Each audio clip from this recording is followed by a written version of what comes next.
today, as we speak, Iran is more prepared for war than it was 3 months ago at the start of the war. The Iranian economy is suffering. It is worse off than it was 3 months ago, as are the economies across the world. But the military is stronger today. And we saw that those underground cities were basically untouched, and Iran's missile. And the Iranians today have more advanced missiles because the production of missiles and drones continued during the war and after the war. And during the first couple of weeks of war, the Iranians were basically firing old missiles and old drones to get rid of them. They've had them for well over a decade. And more recently, in the later weeks, were they using the more developed weapon systems that they have. So now all of their drones and missiles are of the more advanced type, and they are larger in number than what was before. And I think from the outline of the negotiations, it's pretty clear what has been agreed upon up till now reflects the fact that the Iranians have the upper hand, because all the Americans get from Iran is a commitment not to build a nuclear weapon. Well, Iran has been saying that for decades. We can commit 100 times. And also to open the Strait of Hormuz to allow traffic to go back to where it was. But Iran will continue to control the strait. So that's fine with Iran too. What does Iran get? The United States has to release half of the assets that the US government stole from the Iranians. It has to waive sanctions on the energy sector. It has to release half of Iranian assets at the very beginning of the deal that they. It has to bring about a ceasefire across the region, which includes Lebanon. So I think that for Iran constitutes a good deal. Then after 60 days, if things go well, which is, we don't even know if there's going to be a deal, and we don't know if the 60 days will successfully be successful, the ceasefire. But then the two sides will and about the nuclear program, which I think those will be the more difficult negotiations. Yeah, let's hope that we get to those. You talk about, well, I just showed you Jack Keane is saying that a good deal is everything that we're looking for, and literally none of what you just said there. Your foreign minister, I hope I say his name correctly, Bagai, foreign ministry spokesman, he kind of laid out where the Iranian side views these negotiations. And instead of Trump's 95% of the way there over the weekend, he's a little bit more Seguin. The focus of the negotiations is on ending the war. At this stage, we are not discussing the details of the nuclear issue. Threats, pressures, portrayals and publishing caricatures are part of the political maneuvering on that side of the world. We pursue our work in the field of action. We see the realities, regardless of the perceptions and imagery of the other side. It is true that we have concluded a large part of the topics under discussion. However, no one can claim that this means an agreement is imminent. So it sounds like that the Iranian side is like saying, I'd like a negotiated settlement on the terms that you just laid out there, but if I don't get them, we'll just continue on with the status quo until the pain is enough on the other side. Is that a fair rendering? Yes, I think that is a very precise rendering. Not that our side, the Iranian side, will not suffer. Of course it will suffer. The economy will continue to struggle, but this is an existential war for Iran. The United States and the Israeli regime are out to destroy the country. Trump has repeatedly spoke about obliterating Iran, taking Iran back to the Stone Age, wiping out a civilization. That is all genocidal language. And of course, his partner has been carrying out genocide for almost 3 years now. And he, of course, assists in the genocide. So we take this language seriously, even though no one in the Western mainstream media has ever condemned it, and no government in the West has condemned it, and no parliamentarian in anywhere in Europe or Australia or New Zealand or in Canada, no one has condemned it either. So when it comes to Iran, genocidal threats are fine, and that means that the Iranian people have to be very much prepared to defend themselves. And to what extent we see a lot of things in the Western press about claims, but it seems pretty obvious that the people and the economy of Iran really are hurting because of this blockade and because of the first round of kinetic strikes, et cetera. How would you characterize how the people are suffering and how are they holding up under that suffering?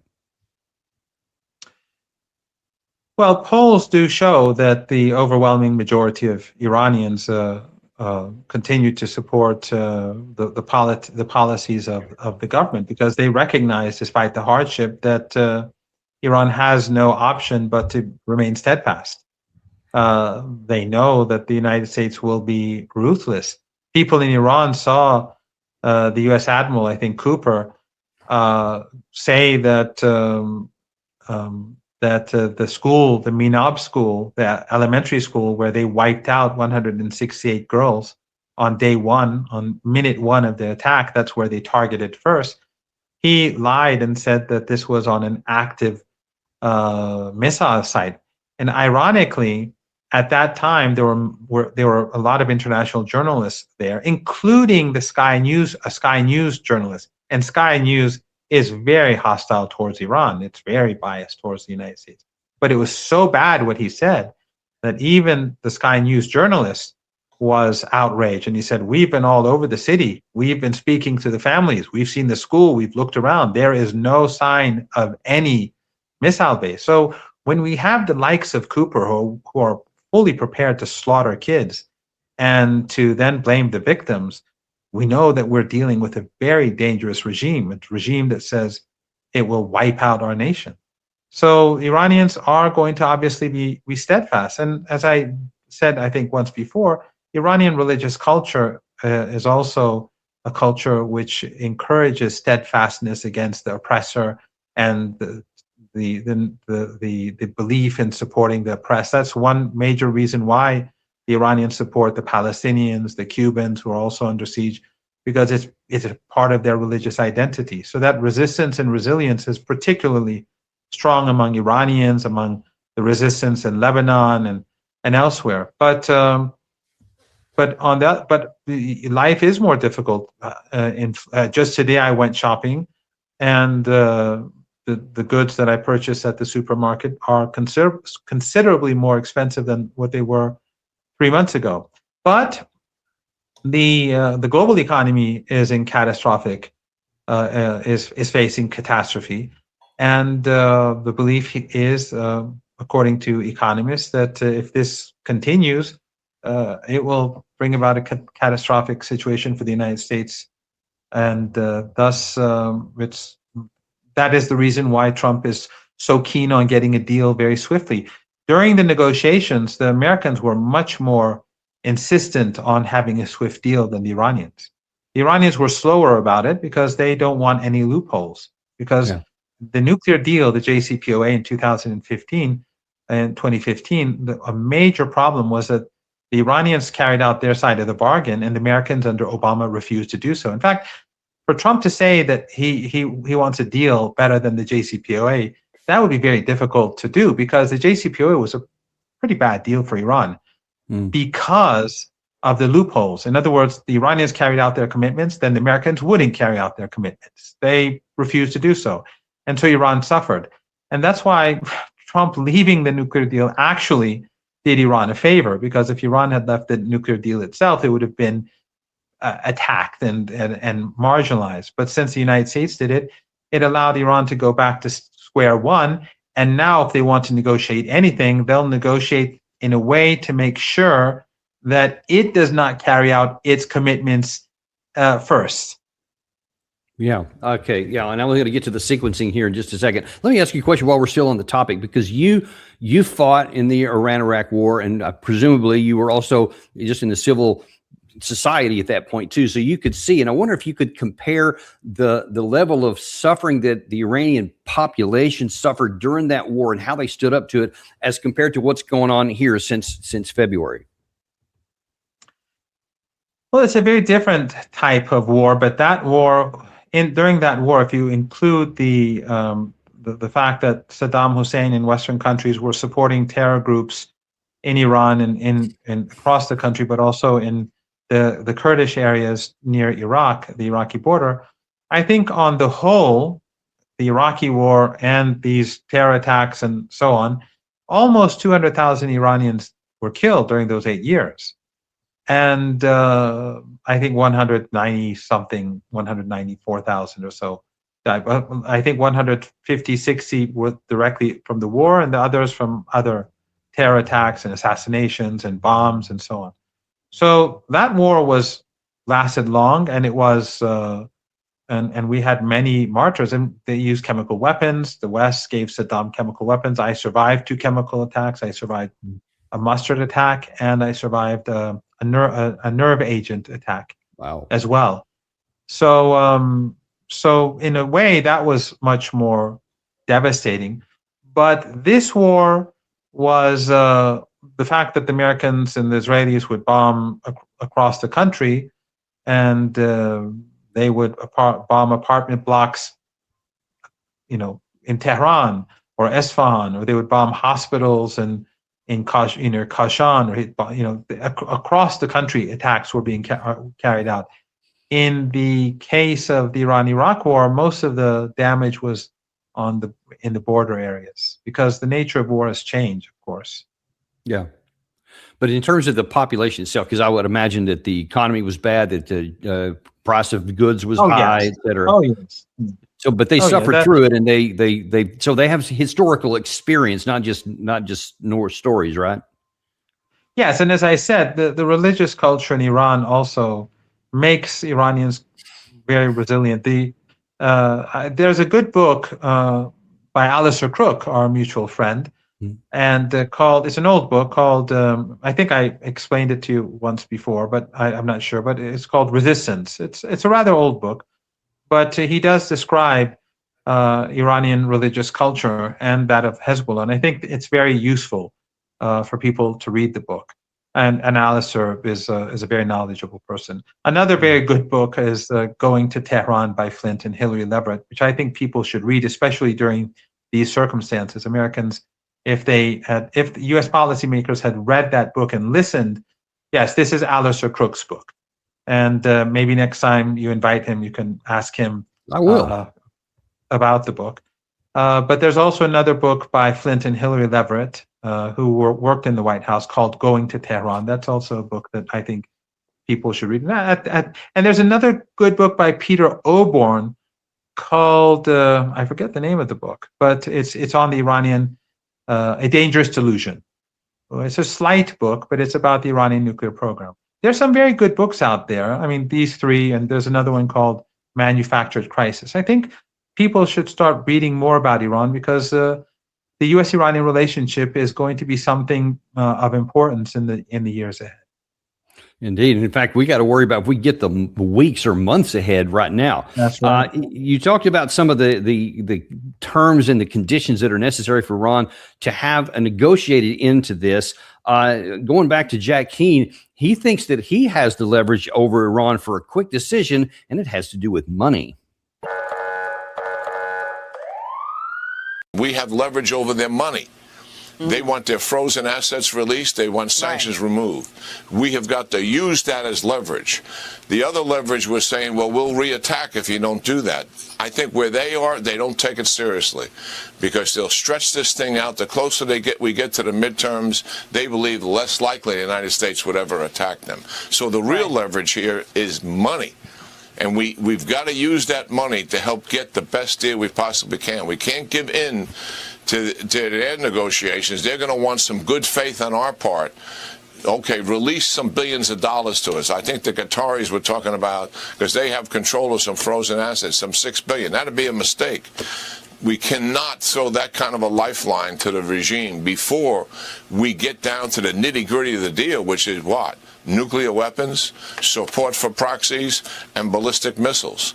And those are the things they're going to try to drag out here as much as they possibly can. So I keep hearing that Iran wants to drag this out. They don't want to have a negotiated settlement. But if Jack Keane is right, if President Trump is going to listen to him and says, we're not going to give you any sanctions relief or unfrozen assets. And we're going to be talking about the nuclear situation up front, because that's Trump's big thing. They can't have a nuclear weapon, et cetera. But we just saw the foreign ministry spokesman for Iran say that that's not even in this phase of negotiation to discuss about anything nuclear. That'll be later on, and we need that money up front. Therefore, it seems like almost from that point alone, we're at an impasse, because, correct me if I'm wrong, Iran is saying it's going to be some cash up front to prove that there's some legitimacy there, or there's not going to be a next phase. How do you see it? Well, of course, it is Iranian money that is being illegally held. But there's a paradox in what he says, because on the one hand, he says that Iran needs money and we shouldn't hand it to them. Okay, then that means you're going to extend the war. And so, but that's what he says what Iran wants. So which one is it? Does Iran want a deal and to end the war, or does Iran want to extend the war?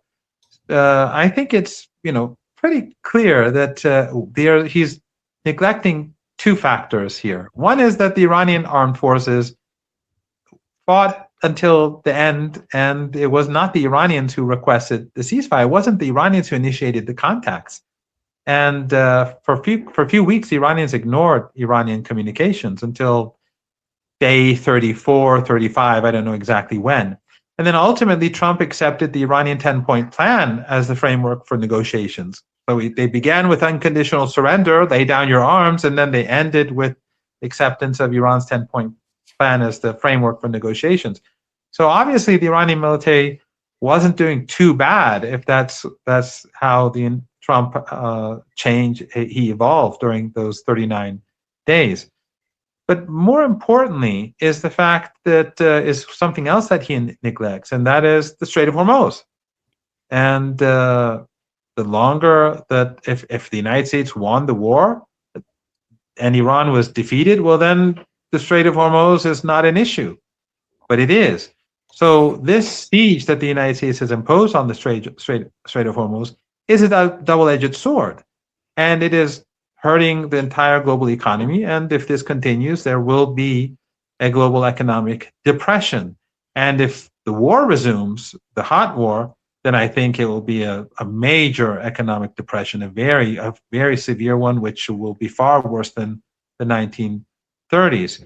So the United States has brought this, Trump has brought, and Netanyahu have brought this upon the United States and the entire world.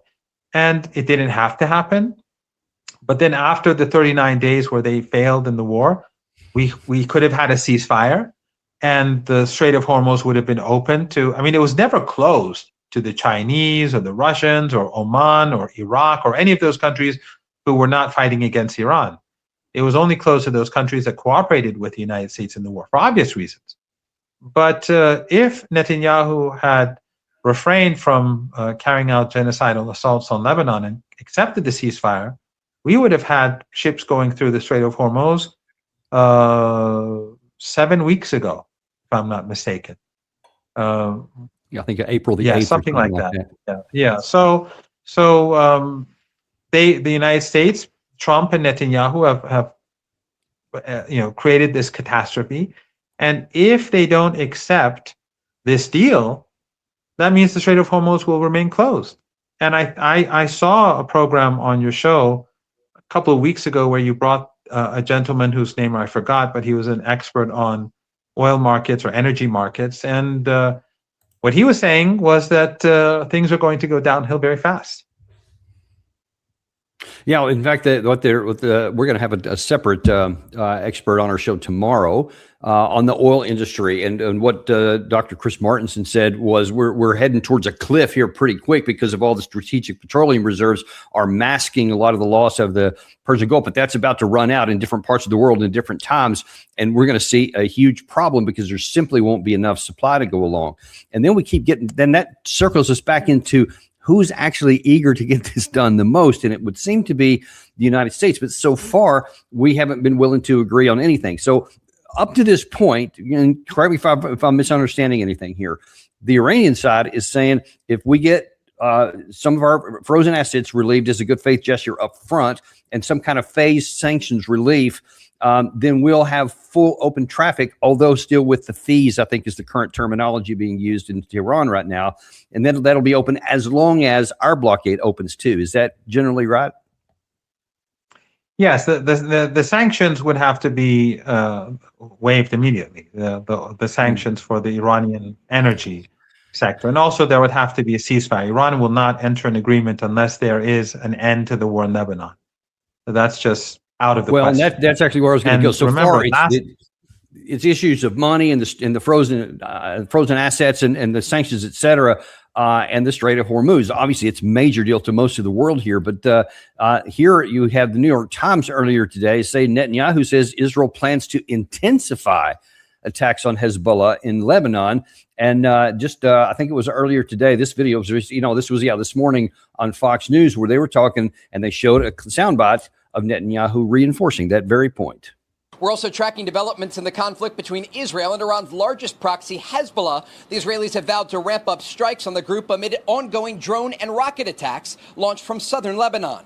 I want to bless the residents of the North's resilience that inspires all of us. But what this requires of us now is to increase the blows, to increase the intensity. We will smite them with overwhelming force.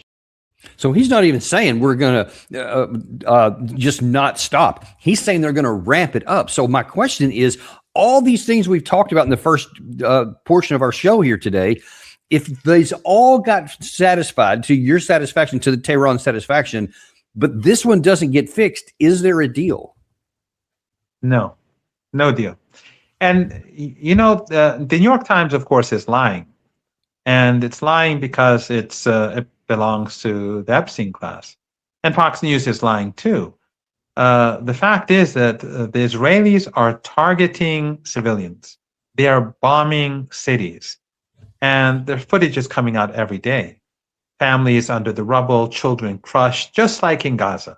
And this is the interesting thing, that in Gaza, Western media looked away and allowed the Israeli regime to carry out the Holocaust. And said that, well, we cannot confirm anything because we don't have a presence there. But that was just an excuse. They wanted the Israelis to get away with, the massacres. In Lebanon, all of the major Western media agencies and media outlets have a presence. Every single one of them. There are more Western journalists in Beirut and media outlets than probably any Arab country in the world, especially compared to their population. But the reporting is just as sinister because they are trying to frame this as if this is what is happening is that Hezbollah carries out operations, strikes the Israeli military, and they put out footage every day. These hit tanks, they hit soldiers, they hit trucks, military vehicles. And then in their rage, the Israeli regime carpet bombs cities. And then the New York Times says these are Hezbollah strongholds or Hezbollah targets. And we're seeing images of kids under the rubble every day, and I tweet them every day, just like in Gaza. So there's no difference whether the Western media is present, as in Lebanon, or absent. They will always let the Israeli regime get away with slaughter. And that just shows that they have no credibility, they have no morality, and they have no regard for human life. But Iran does have a great regard for human life. That is why Iran has been supporting the Palestinian people and the people of Lebanon. And the resistance in Lebanon has been particularly courageous. And they are the heroes of our time. Because why did they enter the battle with the Israeli regime? It was after the genocide in Gaza began. And remember, the prime minister called them Amalek, and they were saying there are no innocents in Gaza, meaning the children too. We will not allow food. And they were saying this from the beginning, their leaders. And if anyone goes back to the South African complaint to the ICJ, they put in all the quotes that during the first few months, that the genocidal intent was clear as day. And they carried it out and they continued to do so. So Hezbollah began to fight the Israeli regime in northern Palestine, in southern Lebanon, to draw their forces away from Gaza, to ease the pressure on the children of Gaza and the women of Gaza, to their own detriment, because they knew that the Israeli regime would target women and children in Lebanon. But they felt that they had a responsibility. Remember, it goes back to that religious culture that I said to you, supporting the oppressed and standing up against the oppressor. So Iran, for multiple reasons, will not accept an agreement unless they're included. One, for humanitarian reasons, and two, because this community is being wiped out, ethnically cleansed, and exterminated like the people of Gaza, because they were trying to prevent the genocide in Gaza.